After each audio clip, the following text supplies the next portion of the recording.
Hello students of class 12th economics. बेटे जैसे कि आपकी इंडियन इकोनॉमी की बुक चल रही है जिसमें हमने आपके प्रीवियस सिलेबस के 4 चैप्टर डन कर लिए थे। आज बेटा मैं आपका 5th चैप्टर शुरू करवाऊंगी जिसका नेम है इंडियाज़ फॉरेन ट्रेड। ठीक है, यानी कि इंडिया के अंतर्राष्ट्रीय व्यापार के बारे में हमने बात करनी है। इसमें देखो हमने क्या क्या चीज़ें पढ़नी है, इसमें हमने ये 4 चीज़ें पढ़नी है। देखो बेटा, सबसे पहले हमने पढ़ना है what is international foreign trade, कि इंटरनेशनल फॉरेन ट्रेड होता क्या है। उसके बाद हम पढ़ेंगे India's foreign trade at the time of independence, यानी कि जब आज़ादी का टाइम था तो इंडिया का अंतर्राष्ट्रीय व्यापार कैसा था, हमने ये पढ़ना है। उसके बाद पढ़ना है India's foreign trade after independence, आज़ादी के बाद हमारा अंतर्राष्ट्रीय व्यापार कैसा रहा। ठीक है, इनवार्ड लुकिंग ट्रेड स्ट्रेटजी, और फिर इस ट्रेड को सुधारने के लिए क्या स्ट्रेटजी बनाई गई। तो देखो सबसे पहले हमने करना है what is the international trade, कि इंटरनेशनल ट्रेड होता क्या है। Domestic production of certain goods, हमें पता है ना कि हम अपनी कंट्री में जो चीज़ें मंगवाते हैं, मान लो हमारी कंट्री में किसी चीज़ की कमी रह गई, वो चीज़ हमारी कंट्री में कम पड़ गई, तो हम क्या करेंगे, उस चीज़ को दूसरी कंट्री से मंगवाएंगे। ठीक है, जो चीज़ हम मंगवाते हैं उसको इम्पोर्ट बोला जाता है, और जो चीज़ हम दूसरी कंट्री में भेजते हैं उसको एक्सपोर्ट बोला जाता है। और इम्पोर्ट हम तब करते हैं जब हमारी कंट्री में किसी चीज़ की कमी पड़ जाए, और एक्सपोर्ट हम तब करते हैं जब हमारी कंट्री में किसी चीज़ की बढ़ोतरी हो जाए, तो हम उसको बाहर भेज देते हैं, दूसरी कंट्रीज़ को बेच देते हैं। तो इंटरनेशनल ट्रेड है क्या, डोमेस्टिक प्रोडक्शन होता है सर्टन गुड्स का मे एक्सीड देयर डोमेस्टिक कंजम्पशन, यानी कि कंजम्पशन से ज़्यादा हो सकता है domestic production. What does a country do with its surplus output, और जो कंट्री के पास एक्स्ट्रा बचता है वो उसका क्या करती है country, it exports it other countries, हम इसको दूसरी कंट्रीज में भेज देते हैं सामान को जो हमारे पास है एक्स्ट्रा, और उससे पैसा कमाते हैं।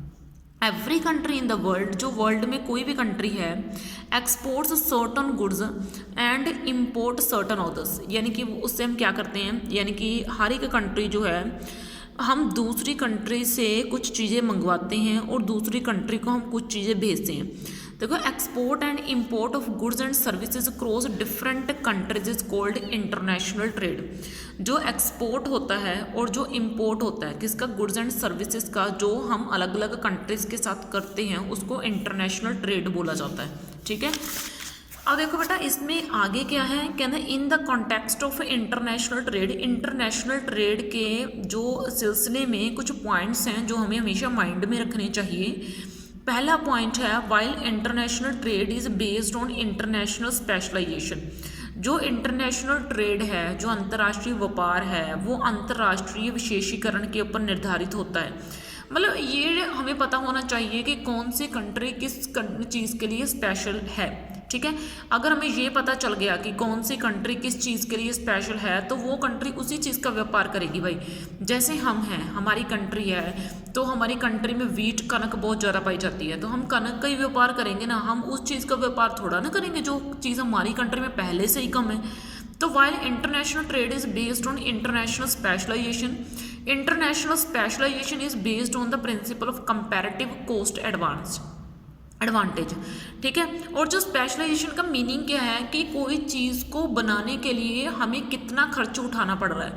हाँ, वो किसी चीज़ को उठाने की, जिस चीज़ को बनाने के लिए हमें बहुत कम खर्च उठाना पड़ रहा है, वो चीज़ उस कंट्री की स्पेशलाइजेशन होती है।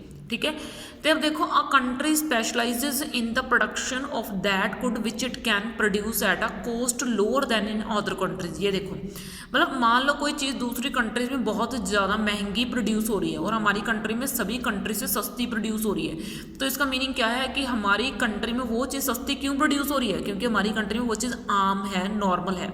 ठीक है, international trade does facilitate export of goods to rest of the world at a price higher than in the domestic market. International trade यानी कि जो अंतर्राष्ट्रीय व्यापार है, इस तरीके से जो हम बाकी चीज़ें, मतलब हम हमारी कंट्री जिस चीज़ में स्पेशलाइजेशन लेके आएगी, हम वो चीज़ जब दूसरी कंट्रीज़ को बेचेंगे तो नॉर्मल से हाई प्राइस के ऊपर बेचेंगे, कम प्राइस के ऊपर तो हम बेचने नहीं वाले।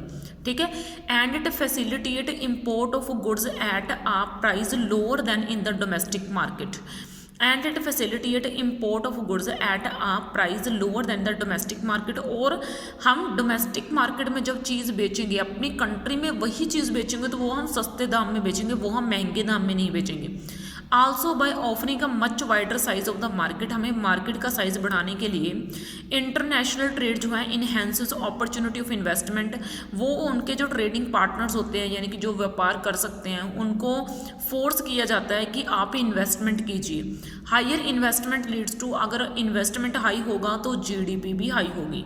Thus it can be said that, तो इस तरीके से हम बोल सकते हैं कि जो इंटरनेशनल ट्रेड है वो सर्व करता है, एक ग्रोथ के तौर पे काम करता है, इंजन के तौर पे काम करता है, यानी कि ग्रोथ के इंजन के तौर पे काम करता है। ठीक है, हाई इन्वेस्टमेंट। ओके, तो ठीक है बेटा, इस वीडियो में आपके लिए इतना काफ़ी है। नेक्स्ट वीडियो में आपके 2 पार्ट और करवा दूंगी। ओके बेटा, देन थैंक यू।